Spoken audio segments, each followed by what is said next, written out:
To me, the key is I hold myself in such love and compassion when I feel, because when we do that, we allow ourselves to go there more and more. I'm not expecting the world to hold me. Sometimes there will be either something that somebody says or just a memory that I have or a dream that I have that triggers me. I know that what makes me get centered is to get out in nature. The first step was recognizing it, realizing that the person that I used to be and the person I'd become had changed, and it wasn't in a good way. I didn't realize that I allowed people to make me feel small. So I would shrink. Then I had a near-death experience. And I thought, okay, I'm here for a reason. What is it? And it took 30 years for me to figure it out. For me, that's what emotional honesty is why do I feel what I'm feeling? Is this coming from subconscious programming, from childhood wounding? Is this justified? Why am I choosing this? Why am I allowing it? Because I can choose any response I want. I'm in control of how I feel. Hey everyone, it's Sophia from Sacred You. Thank you so much for being here. A quick message before we dive into today's discussion. You may have been watching our videos, but have not had a chance to hit that subscribe button. So if you have gained value from our conversations, from our channel, it would be so appreciated for us if you would hit that subscribe button below right now and even give us a like. What that means is not only does it allow us to grow our subscriber base, but it also allows us to bring in even more guests for you to listen to. And you will be one of the first ones to be notified. So please hit that subscribe button and let's get started on today's wonderful panel discussion.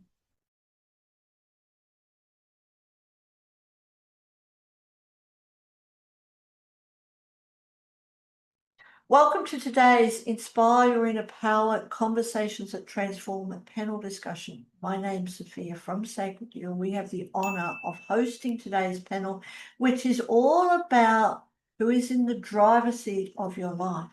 What am I feeling and thinking changes everything.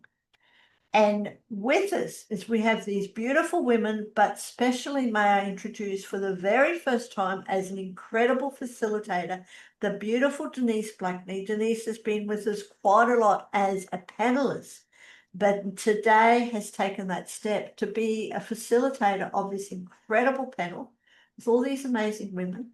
So Denise, I'm going to hand it over to you. And I will be back at the end and have a wonderful conversation. I'm going to be sitting here listening to everyone, taking lots of notes. Thank you. Awesome. Thank you, Sophia. And thank you, ladies, for sharing this beautiful space. And you're so welcome. I wanted to put a bit of context behind the label of who is in the driver's seat of my life. And when I came up with this, I came up with, we spend a lot of time in our car. And I'm usually in the driver's seat, driving the car, and then we have all the other seats and even the boot. We have that we pile things into, we pile our family, but sometimes we can feel that we're in the passenger seat, or I'm in the back seat, or I might even be in the boot, because how I'm feeling today and how I'm showing up in my life today can put me in those positions. And sometimes I drive the car really, and I'm in that driver's seat, but then there's someone in the passenger seat saying how I should drive my car or how I should drive my life. So that's how I came up with that, just to put a bit of a context behind and give you ladies a bit of the way I was thinking and the way you think how you drive your life, like driving a car, and whether you're in the passenger seat or in the boot or in the back seat, are you strapped in? And how that looks for you. And a lot of that comes into what I am feeling and thinking can change everything, and what position I am in my life and how I'm driving my life. So thank you so much for being here and sharing this beautiful space. What I'd like to start with is just share a little bit about yourself and so everyone can get a feel and see where you guys are at as well. Jennifer, I'd love to start with you if you'd like to share. Sure. I'm Jennifer PASSAVANT. I refer to myself as a holistic healer because I'm an intuitive spiritual life coach. I'm an energy healer by channeling a seraph angel and the ascended master Quinn to work on people's chakras and energetic fields. And I'm also a health and wellness coach. So it's a mind, body, spirit approach. And I don't know if you want to know any more than that, but that's kind of the meat and taters of who I am and what I do. Beautiful. I love that. So right in there. Rosemary, I'd love for you to share. First of all, thank you for having me on the panel. I'm very excited to be here. And a little bit about me. So it's been a long journey. It's taken me at least 7 decades to get to where I am now. I'm the owner of and founder of the Riva Experience. And the Riva Experience, I didn't want to call it the Riva Company or Inc. or anything like that. I wanted people to know that it's an experience. So I help women 45 and over discover their self-worth, their purpose, their confidence, especially after life transitions like an empty nest, retirement, when you're asking, now what? After you've helped your family, has supported them, now it's your turn. So I do that through various modalities: reflection, exploration, visualization, and alignment. And I'm excited to be here. Thank you so much. Beautiful. Thank you. Lauren, about yourself. Hello, I'm Lauren Edwards, and my journey is a little bit different. I've been in law enforcement for almost 22 years, and I'm an assistant chief at one of our local law enforcement agencies here in Virginia. And I also ended up starting my own business, Lady Cop Lauren, as a way to empower women who ideally want to get into law enforcement. And then for those who are currently in law enforcement, to be able to encourage them to take leadership positions and also to celebrate the current and former leaders that have paved the path for all of us. But that's also evolved into some other areas of corporate work or with physicians or anything, because I'm such a believer in personal development and how my own personal development ends up impacting others through my leadership has been an incredible journey that I love to be able to kind of share with other people and try to help them get onto that same path to try to figure out how to make that all kind of work together. That's beautiful. Thank you. And Quinn. Hello. My journey's, I guess, quite different. I had been very psychic and very into personal development, and then I became a victim of human trafficking, and that really led me on a not so nice path. I have done a Cert 4 in life coaching and NLP and degree in screen production. So whilst I've been on that journey of spirituality, I guess I detoured off it for a period of time and then found my way back into it. But I'm wanted to help others with their videography and social media and virtual assistants, but come at it from a very heart-centered, women empowering women perspective. So yeah, that's me. Yeah, it's beautiful. Thank you so much for sharing. Myself, I help teach, coach. I suppose we can use a lot of words, but I love sharing all the tools that I know to help people to self-heal and find the essence of their heart to live it. And through all the stuff and life and journey that I've been through, I pass on all the tools that I've gathered along the way to be able for people to see themselves. But I love how we all come from different spaces and different times, and that we all have and have been and journeyed through life to be able to inject into the world a different perspective, a different way that we all think and feel that we can share with others. So thank you for sharing yourself with us. And as our theme is about who's in the front seat of your life, who's driving it. I'd love to start with the first question, and I'd love to start with Lauren, if I may.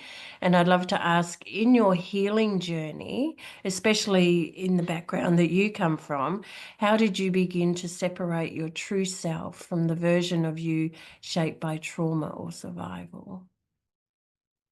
One of the consistent parts of my life that has allowed me to work through trauma at work, trauma with my home life, anything like that, has really been a morning routine. And for me, I don't know if you guys have heard of the Miracle Morning with Hal Elrod, but probably over a decade ago, I ended up reading his book. A friend had recommended it to me, and I still use a variation of that today. And so it's like silence, affirmation, visualization, exercise, reading, and scribing are his savers, and however long that takes. And it's really just that consistency and taking time out for myself that allows me to put me first and forward in my day before I go and give myself to so many others. And then when I was going through against some personal traumas, maintaining that consistency in that morning routine allowed me to, I think, get through those a lot better and be able to have just that little glimmer of being able to just focus on me and find my inner self and find my truth and work on things, even though some of it was realizing what I needed to work more on, and maybe other resources that I needed to bring it into play. Yeah.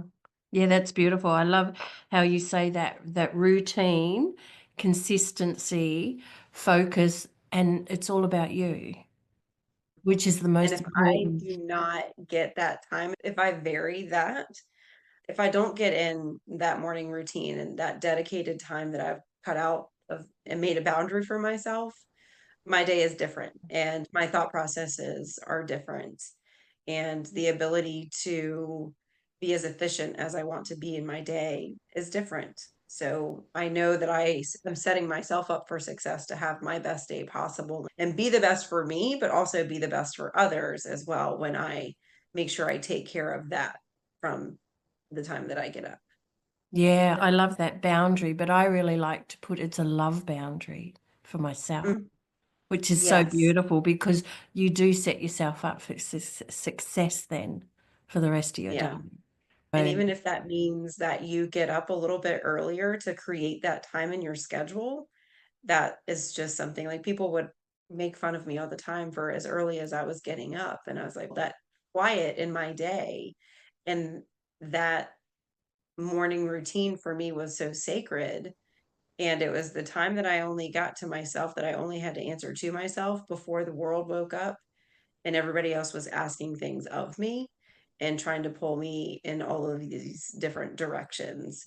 And especially when dealing with some of the unfortunate things that happen with life, at least being able to have that as my foundation it's just a non-negotiable in my life now. And regardless of where I'm at, if I'm at home or on vacation, those things happen for my morning. Yeah, absolutely. Thank you. And I can really feel that allowing yourself to do that, it also brings change in your life as well. Because when we feel and think, when we're loving ourselves that way and putting that focus on ourselves, that changes our perspective. That helps us feel and think differently about things that keep coming up for us to look at.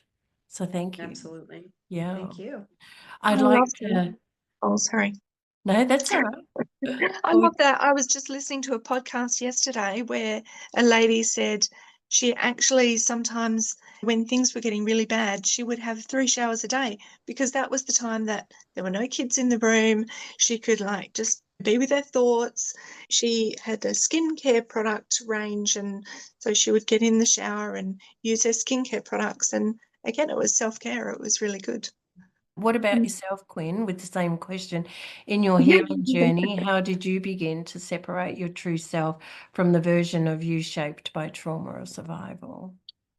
I think the first step was recognizing it. For me, I went to a course and it was more on manifestation, but it was realizing that the person that I used to be and the person I'd become had changed, and it wasn't in a good way.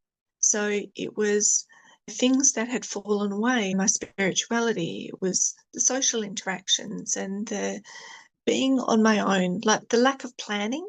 So because there was so much going on and there wasn't the headspace to do anything, I wasn't pre-planning my activities. So I'd get to the weekend and then I'd have nothing on. So I'd spend the weekend alone. And then that has the flow-on effect of then you aren't getting that social interaction. For me, it was really about taking, or a little bit what, sorry, I can't remember her name, Denise, the lady cop, was saying as well. And that is, there's a product I use, OC, which is Organic Collective. And it was a similar thing. It was in the shower, and just when I'd been a victim of human trafficking and not having control of my life, that was the only thing that I could control at that point in time. So it was about the products that I used, and I really liked the smell of that product. Yeah, using products to find that calm and that inner peace. But then as well as that, also pre-planning your activities so that when it comes to the weekend, I love craft. I love sewing and quilting and being able to go to quilting classes and interact with people. And as well as that, also start circle again. So being able to go to spiritual development circle and psychic mediumship and really focus on that. And that's something that I haven't done for a long time. So that's something that is still in the works. It's still, I think the first retreat that I've got is on the 5th of July. So it's coming up soon. Beautiful. And I really love how you were talking about really coming back to the sense of yourself. Because like you said, you know, that life wasn't, you had no control over your life during the human trafficking. So really coming back and feeling yourself with the, like you were saying, with the showers and that, and really coming back to the sense of yourself and following and acting the actions of what you wanted to do. So that's beautiful. Yeah, and it really took stepping out and doing a course for the right questions to be asked for me to then realize and go, oh, this is something that's going to make me feel more like the person that I used to be. And obviously you're not, you grow and you expand, but it's definitely helping, that's for sure. That's beautiful. Thank you for sharing that, Quinn. I'd like to come to you, Rosemary, and ask you, what are some beliefs or emotional patterns you were unconsciously living by, and how did becoming aware of them shift your direction? That is a loaded question. Yes. I love it. Oh, I didn't realize as I was going in my 30s, 40s, 50s that I felt challenged. But looking back now, I realized that there was certain things, behaviors that I was doing that I allowed people to make me feel small.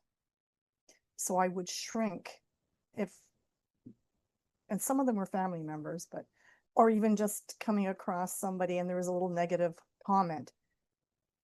Maybe because I'm an empath as well, it just hit me so hard. And okay, they're talking about me, but maybe they weren't really talking about me, or they had a better, I looked at it as they had a better life. And how come I don't have that? Playing the victim, being sick all the time. Then I had a near-death experience. And I thought, okay, I'm here for a reason. What is it? And it took 30 years for me to figure it out. But it's okay, because those were all learning steps. And once I made that decision, I'm not going to allow anybody else to make me feel small, things changed amazingly. Still took 3 years, but it changed. And now I can look back at it and don't beat myself up over how I was thinking, how I was acting, what I thought I missed, those kind of things. And those are the negative spirals that we tend to go down sometimes if we don't catch it right away. Yeah. Yeah, that's beautiful. I love how you could recognize the shift from how looking from outside of yourself and then coming inward and really owning yourself to create the world that you wanted to create. Yeah, I've always wanted to be a teacher. So even with my siblings and the neighborhood kids, I was always somehow teaching. But it wasn't meant to be in the classroom. Even though I took a year of teachers college, it wasn't meant for me. It was teaching in another way. But I had to learn, I had to be taught before I could do the teaching. Yeah, I love that. It's what I can see is you're in the back seat taking on everybody else's stuff, but then moving into that driver's seat and actually driving yourself where you wanted to go. And thinking, I'm sorry. sorry. No, you go. Being in the back seat and thinking I was in the driver's seat. I wasn't. Absolutely. But really, it's like you were still carrying out when you were younger, even though you weren't in that position, then is still knowing that you wanted to teach. It's just figuring out how that was going to come through and recognizing and seeing yourself. I think that's the most important, that you saw yourself. Yes. Yeah, absolutely. A I'd long love time. it. Sorry? But I said it took a long time, but better late than never. Yeah, it's the journey, isn't it? It's not I've got to be here. It's that journey, and there's that discomfort and that push and pull along the way, but that's what creates you. Exactly. Yeah, Thank it's you. beautiful. Thank you for sharing. Jennifer, I'd love to ask you the same. What were some beliefs or emotional patterns you were unconsciously living by, and how did becoming aware of them shift your direction? There's a story to this. When I was young, in my late teens, early 20s, right when I got into college, and it was also the very beginning of my spiritual awakening, I ended up in a 6.5-year relationship with an abusive narcissist. So he was verbally abusive, mentally abusive, he was cheating on me, and the whole time I stayed. And I was still going through my spiritual evolution through this whole process, but the whole time it was this, for anyone who's been in a relationship with a narcissist, you vie for the same level of love and affection and whatnot that you initially got. And when it was all said and done, I saw this side of him that showed me who he really was. And it was literally seeing this look on his face where his face seemed to morph, almost like another entity was speaking through him. Like it didn't look like his face. And that was my wake up call. And I drove home from Mississauga, Ontario, 5.5 hours, and went, oh my God,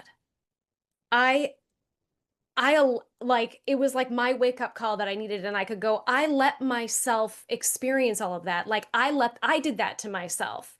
I'm not a victim. He didn't do that to me. I stayed. I could have left. There were so many other times that I could have left and I didn't, and I stayed, and that's on me. That's not on him.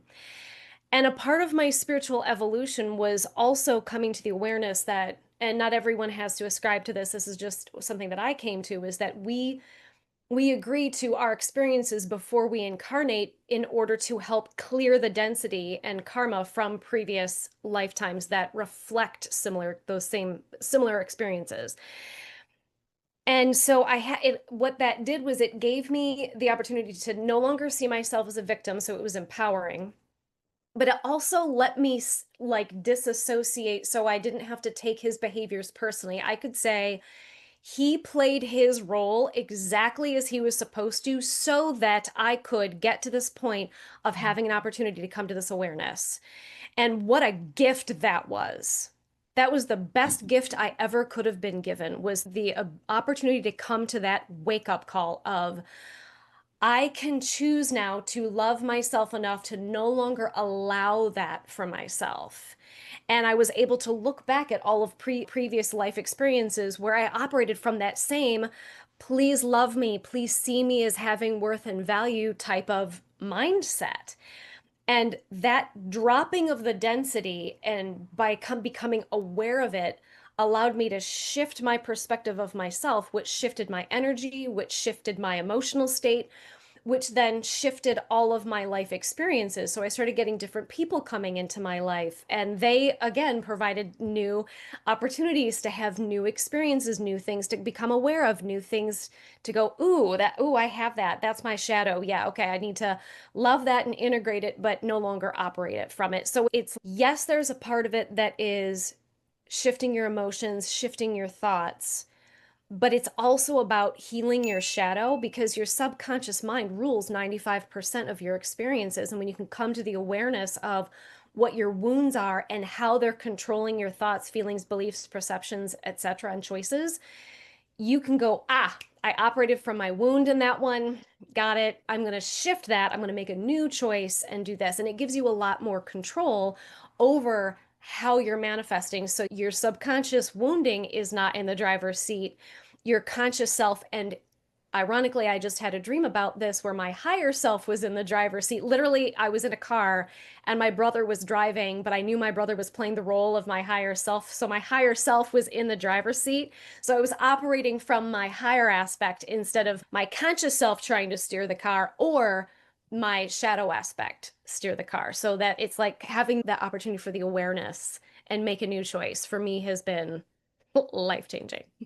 Yeah, I love that awareness. That word come up a lot of what you were saying, awareness, awareness, and awareness.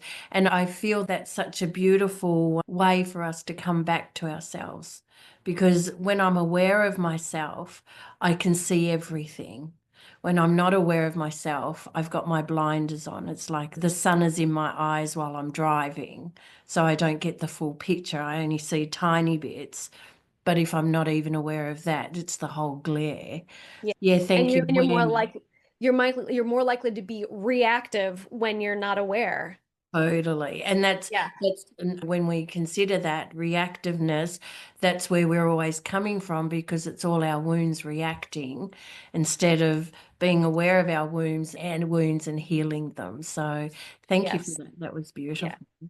I'd love to go on to the next question, and I'd like to ask Quinn first. How do you recognize now when your inner child, your trauma or fear is driving the car, and what do you do in these moments? Okay, so I found this really, I was in two minds as to whether to come and do this or not, because I'm still very much in the thick of it. So there's been no justice.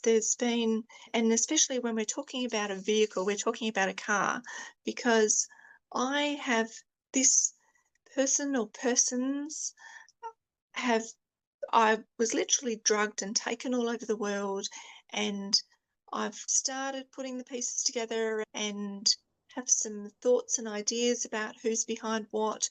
But I have had snakes in my car on more than one occasion.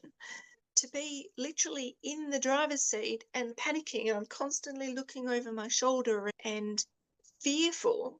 So the car is literally my fear place. It's somewhere that I really need to stop and check.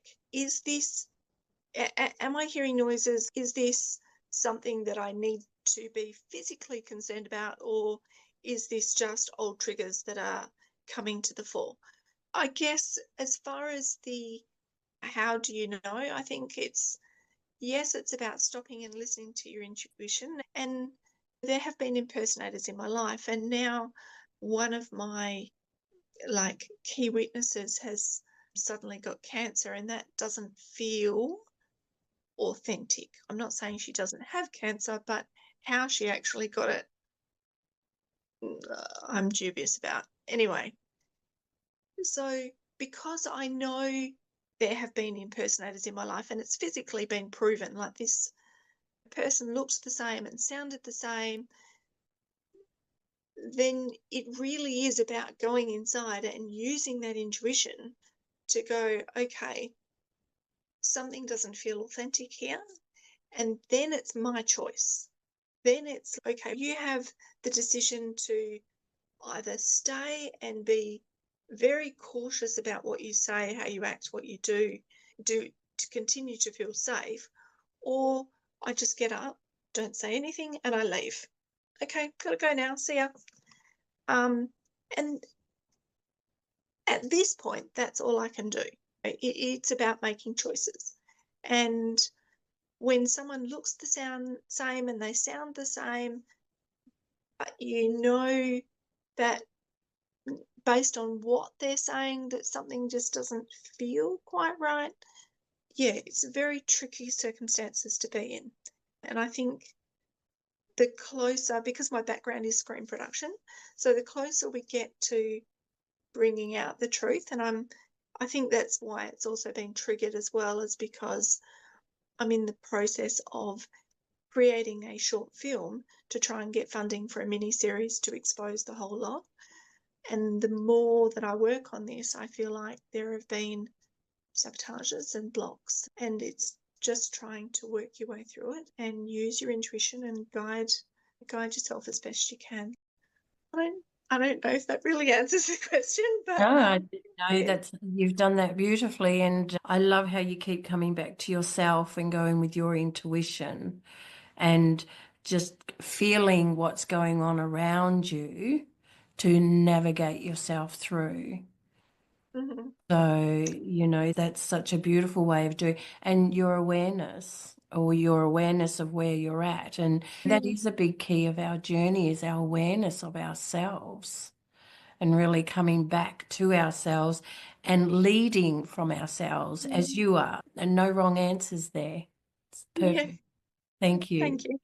Lauren, I'd like to ask you as well, how do you recognize now when you're in a child, your trauma or fear is driving the car, and what do you do in those moments? I definitely feel when those old thoughts start creeping in, that are usually about me. And I was what sounds to be somewhat of a similar relationship to Jennifer with my ex-husband, a lot of emotional abuse and mental abuse and getting ready to turn physical abuse, which is why I departed that relationship and had to do protective orders because he was threatening me in a variety of different ways and showing up. And so sometimes there will be either something that somebody says or just a memory that I have or a dream that I have that triggers me, or just because our brains are pretty much wired to always find the negative and you have to work towards the positive, that Quinn made a great point that I actually do too, that sometimes I know that what makes me get centered is to get out in nature. So go outside and take a walk. I know that breath work will help me recenter and be able to self-regulate. So those are some things that when I feel my old self kind of creeping in, those old thought patterns that I allowed to become a habit, again, they still creep in, and you never know. Sometimes what ends up being the trigger is very predictable, but sometimes those triggers are very surprising. And I've also just recently been introduced to EMDR, which I don't know how to explain other than like some bilateral movement and the works the size of the brains.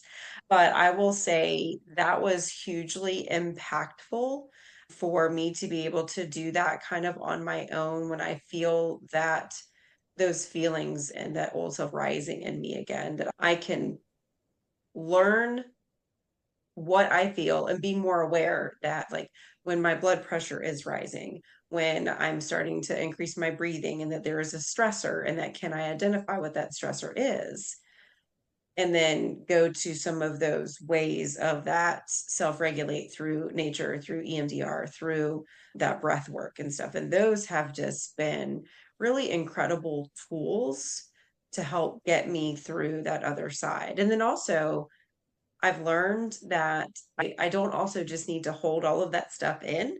And so if I'm struggling a little bit more to get myself out of it, just to reach out to either my closest friends that know all of my story, or to just be honest, like with my husband, and say, hey, I'm just going through something right now and I just need to talk about it, and I just need to get it out there in the open. And then I feel like I can get back into it just by not trying to feel like, for the longest time, like, just I'm a very independent person, and my mom raised me that way. And she also would tell you, and she's since passed, but she always would say, I think I may have gone a little too far on that because you often try to deal with things only on your own. And she was also a high school guidance counselor, so she also liked to talk about feelings. It was definitely an interesting balance there, but that is something that I've gotten older and realized that I do have a very empowering network of people that love and support me, that don't want me to feel those ways. And so just sharing that vulnerability and say, you know what, today I'm struggling and I've tried my self-regulatory things and it's not working. So I just need to tap you in. And sometimes just speaking it is enough. And then other times it might just be like, I need to speak it and then I need to go watch a movie that's going to make me cry so that like I get out the energy. But definitely trying to acknowledge when those feelings start to come up so that I can work on the tools that I have learned to not make me go down the rabbit hole. Oh, I love that. That was so beautiful how, because sometimes we try to self-regulate, and it's good if we don't want to go through all our emotions while we're out and about because we don't want to do that, or it's not the time and place, which is okay. But then you're coming in and saying, yes, I can talk to somebody. I just need to speak it so I can feel it and I can heal. I Yes, don't and have actually, to I'm really keep glad it that you in. brought up like feelings. And so, one of the things that has been a detriment from my line of work in law enforcement is suppressing feelings and suppressing emotion because you have to call, problem to problem. You don't have time to let that stress cycle complete. And so what that has ended up is almost bragging to a point that like, and my husband might even joke, they're like, oh, I don't have feelings. But you really do have feelings, and you should have feelings, and you should allow yourself to feel those feelings. And that is something that I really did not even allow myself to do probably until I got divorced. And even I didn't actually grieve my mother's death until I was grieving my divorce or my marriage and my divorce. And then realizing and doing a little bit more research about just on myself about I do need to feel and I do need to acknowledge all of the different emotions and just let them run their course and to realize that it's just that energy needs to be released and acknowledged and everything. But the whole feelings part has definitely been a part of my journey to allow myself to feel and not always be that strong person. I was always the one in my family that if things needed to happen and decisions needed to be made and just difficult conversations, Lauren was the one to handle it. So there wasn't a lot of people necessarily asking me how I was doing. And so just again, just that learned suppression of all of that stuff, but just realizing that I do need to speak up for myself, to myself and for myself to make sure that I am just allowing that process and to be able to like open and close those circuits of emotions. Yeah, absolutely. And the saying is that the universe is always tapping on our shoulder. What do you think about this? Or asking the question, where are you? What are you doing? It's always tapping. And we think it gets worse and worse, but it's just still tapping, but you're not listening. So our awareness to hearing it and being open and feeling. But to me, the key is that I hold myself in such love and compassion when I feel, because when we do that, we allow ourselves to go there more and more because I'm holding myself. I'm not expecting the world to hold me. So thank you. Exactly. And That that was so practice. beautiful because that's what you're Oh, doing. thank you. You're holding yourself and make sure it's just unconditional love and compassion. All of us. Absolutely. That was beautiful. Thank you. Rosemary, I'd love to ask you, what role has emotional honesty with yourself and others played in reclaiming your power and presence? Wow, emotional honesty. So that is something that I had to come to terms with because Lauren said I thought I was the strong one because I would, if I saw somebody hurting, I'd be the one to try and comfort them. My friends and coworkers would say to me that I always had the right thing to say. but I didn't have the right things to say to me. So I would compartmentalize. Okay, that hurt, that anger, whatever it was, that negativity would go in this little box and it would go in my chest. And that's where it would stay, because now it was in the dark, it was in the cupboard, put away. Didn't have to think about it anymore. But then when it builds up, and then it just takes one little trigger, and then I would explode. And then who is that? Because that's Rosemary's not really that loud, volatile. So I could take a lot of crap, put it in the little box, but then there'd be that one thing and I'd explode. But I didn't realize that I needed to be able to talk to somebody too. I was the one being there for everybody else. So when I came to terms with that, realizing that actually I was allowing people to make me feel these things and put them away, when I made that decision, and I've always looked at things positive until I started realizing those negative emotions. Once I made that decision, then I started to look for things to make me smile, things to make me happy. I love sparkles. So if I have a conversation with somebody and I at the dollar store, I get those little acrylic diamonds, and I said, here's your sparkle for the day. So when you're feeling down, you just look at a sparkle. And being in nature, I think it was Lauren said that. Oh my gosh, I love being in nature. That is my grounding. That is my comfort zone. I don't care if there's mosquitoes or whatever. I love being there. And actually, one February, I literally took a forest bathing. I fell in the puddle. And so I got an awakening there for sure. But going for a walk in the concrete, you'd be surprised if you look for a sparkle, how many things that actually sparkle. So now when I see that, it makes me smile. Okay, thank you. There's a little reminder. You're good. You're strong. You're okay. And to love myself more. Yeah. Yeah, that's Yeah, what I do. sparkles. I love Sparkles sparkles. everywhere. And that just reminded me of my daughter. My granddaughter has a beautiful dress and it's got like sequins on it, and she twirls. And if she's out in the sun, it just hits everything. It's just so beautiful. So And it yeah, makes and you it does. smile, It puts doesn't a smile. it? Yeah. It really does. Yeah, but I love that how we think we need to help everybody else and we always forget about ourselves. And it's about flipping that. It's about me. And this is what the world doesn't teach us. We've never taught this, that it's got to be me first.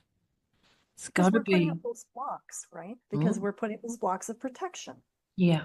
I can't be hurt anymore. But deep down inside, that hurt still jumps that block and Yeah. gets into you. And before you know it, and then there's the explosion. And it's stop and go, oh my gosh, what happened there? And follow that thread. Oh, when did that start? How old was I? That's the part of the journey as well, is really that self-exploration. So it's so beautiful. Thank you.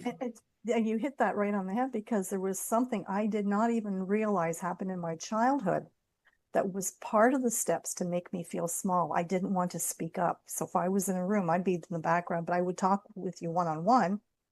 But I didn't realize there was an event in my childhood that oh, okay, now it makes sense. Yeah, and it impacts every step of your life until you actually recognize it. And it's not so much the event, it's how it made me feel, Exactly. isn't it? It's how I felt about it.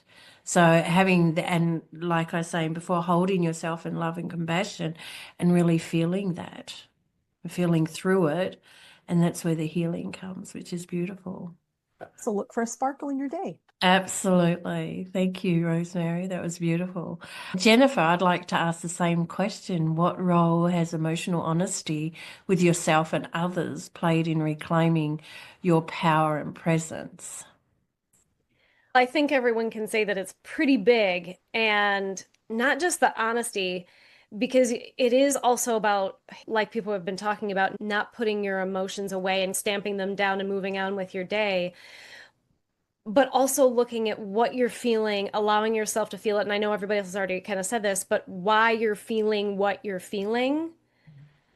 You know what I mean? Like you can't just, because Lauren said it perfectly. You have to let yourself feel it. You have to turn the spigot and let it out, because otherwise it's going to the pressure's going to build and it's going to manifest as a physical disease or whatever. You've got to let it out. But okay, but why am I feeling what I'm feeling? Where is this coming from? And this goes back to looking at the childhood wounding. And for me, that's what emotional honesty is. Why do I feel what I'm feeling? Is this coming from subconscious programming from childhood wounding? Is that where, or is that genuinely, is this justified? But why am I choosing this? Why am I allowing it? Because I can choose any response I want. I'm in control of how I feel. No one can make me feel anything. I have to allow it. And so going through that self-awareness and that kind of inner dialogue of the why and the where did it come from and why am I choosing this? And oh, because I'm perceiving it through this wounded filter, but I've chosen to allow myself to react instead of choosing consciously how I'm going to respond to this, and talking yourself through it. And that's where I think honesty is. That's where the real emotional honesty comes from, is why you're feeling what you're feeling. And like with grief and like with letting yourself feel the feelings, I feel like I don't know that honesty is the appropriate word for that so much as it is vulnerability, like emotional vulnerability, and really being okay with pouring your guts out when you're able to. And Lauren, I love that you're doing the EMDR and the deep breathing. I've put together something that I do when I'm feeling dysregulated, because I went through another long-time friendship, but she changed due to different circumstances, but she was no longer herself, and she became a covert abuser. It was like covert abuse, so it was really subtle, but it would be like invalidating digs and stuff. And I noticed myself, my shoulders were rounding forward. I couldn't take deep breaths, and I was like the deep breathing guru. And I was always on guard. I was very careful about what I would say so that she would hopefully not say something that would degrade me or insult me or nitpick me.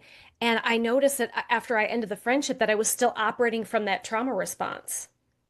And so it was like, okay, I had to have a little bit of a wake-up call of an engagement between another friend of mine, and I realized, wait, I'm operating as if I'm still in that friendship, but this friend has not done to me what the other friend did. Why am I responding? I'm still engaging with her. Oh, because my nervous system still thinks I'm in that trauma. And so I know all about deep breathing, but I had to learn about the psoas and how to stretch the psoas, because the psoas holds emotional stress and is directly connected to your diaphragm. So you can't take deep breaths if you've got emotional and stuff in your psoas. So I'm like, okay, doing the stretches. Okay. All right. I can breathe every once in a while. Great. All right. I just got to have to maintain the stretching. What a pain in the rear. And then I learned about vestibular movement, right? So the amygdala stores the trauma. So that's where your brain thinks you're still in a constant state of trauma, and it will perceive a threat where there is no actual threat. And so you're always going to be on guard, right? The amygdala responds well to vestibular movement. So like gentle swaying. And I find myself doing this naturally. When I'm feeling relaxed, I'll just gently do this, and it looks weird, but I don't care. Or you sit in a rocking chair. You know how rocking chairs feel really good? That's vestibular movement, but that calms the amygdala. It's just like when your mom would rock you in her arms, or hold you in sway. Same thing. Your brain responds to that, and it tells the amygdala, okay, calm down. You're not in a threat. So do the deep breathing to massage the vagal nerve. Do the swaying. I like swaying better than rocking, and I'll get to that in a second. Smile, because smiling tells the brain to produce happy hormones. So that tells the amygdala, okay, all right, things are good. We like that. That's great. So smile, sway, deep breathe. You can hum if you want to really massage that vagal nerve, but then move your eyes in the opposite direction. So if you're leaning this way, look that way. And you look like a cuckoo clock. But boy, does it work. And when you do it opposite, it balances the hemispheres of your brain. You can also this is called the butterfly hug. So you can tap your clavicle or do your leg. That's more bilateral stimulation. And then visualize a happy memory, not just happy. Visualize a memory of a time when you felt the most safe, because that's really what you want to tell your brain, your nervous system, is that you are safe. You are safe, right? So think of a memory of when you felt the most safe, and the most at peace. Because it's not about getting excited and happy. That's another elevated state. It's about calming and being at peace. And so if you can have that visualization, like what Neville Goddard teaches, Abraham Hicks, a lot of people teach you that you visualize for manifestation, right? But visualization also puts you in the emotional state that you were in when you were in that moment, and your brain doesn't know the difference between when you're imagining it and when it's actually happening. So if you put all of those two together in 2 weeks, my shoulders were down, I could deep breathe, and I didn't have to stretch every damn day to be able to breathe. And that, for me, has been my magic bullet for regulation. After I may or may not have bawled my brains out or called it a friend and ranted, but you got to get that out, and then you regulate. That's beautiful. Thank you. And I love when we use all these tools and that we're really holding ourselves in that loving compassion and using all these tools that you beautiful ladies have spoken about. What it does is, in healing, when we find that we come up to that same position again, or someone has said that same thing that's triggered me 100 times, it does not affect me anymore. It doesn't have that, we don't have that reaction, because what I've done is I've felt through and can now know and taken what's happened here and healed it within me. So I'm not reactive to it over there, which is such a beautiful thing. I have loved this sharing. It has been so beautiful, and it has spoken to so many people in the sense that we're all individuals, we're all different, and we have all moved and shifted through things in life differently, but we're all heading for the same thing, is our self-love, our self-compassion, our self-awareness, which therefore helps us unload and unlock and allow more love to come in, to actually see more. So I'd love to thank you and appreciate your time for being here with me. But what I would like to ask each one of you, if you can, is what message would you give to someone also? If someone was just starting out in this, what is something small that they can do for themselves that shows them how to be more aware of themselves, to come back to themselves? Like when we first started in our discovery of ourselves, what is something that that they can do to put them in their driver's seat? So I'd love to start with you first, Rosemary.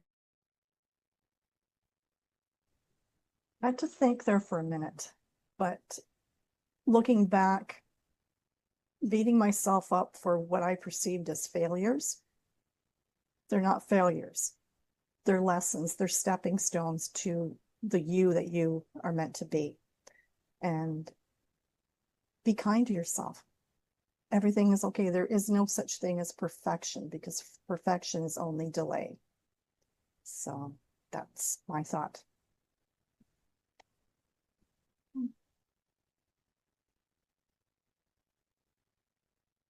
I was asking Quinn, what would you? Oh, sorry. I think, sorry, I can't remember the name. Is it Jennifer? The lady before really hit the nail on the head for me. It's about being, and it's something that I really promote to my clients. If you're in times of stress, that any kind of repetitive activity, so whether it's gardening, crochet, quilting, it relieves the stress. It has all those benefits for the brain that help relieve all the stress and bring you back to that place of center. And then once you have that, then you can deal with whatever else is going on in the world. Sometimes if I'm in a meeting and I know it's going to be stressful, I will take my crochet into the meeting. I can sit there with it under the table. I'm still listening, I'm still present, but it is something that actively relieves the stress. Thank you. Lauren? No problem. I think the one thing is just to not give up on yourself, because when you're going through these things, it's going to get uncomfortable. It might be a bit unknown. You might feel pain or confusion or whatever, because you might not have pushed yourself in this way before, but it is worth it. And there is such a freedom on the other side. And just to remember your why, that you're trying to work through things and trying to find that self-love. And so just take the breaks when you need to, but push yourself and expect it to be uncomfortable, but expect there to be an even greater reward on the other side. Thank you. That was beautiful. Jennifer. So I will take Rosemary's self-forgiveness. I will take Lauren's giving yourself grace and mercy, and I will take Quinn's doing active meditation during stressful times, because that is exactly what that is. But I will add to that and just say the key really is doing your shadow work and becoming self-aware, right? If we know that our subconscious minds control what we manifest, we're not in the driver's seat, and you can only get in the driver's seat through self-awareness. And so in that process, yes, forgive yourself, because you've made mistakes, but those are learning opportunities. Thank God I dated a narcissist for 6.5 years. It woke me up. Thank God I did that.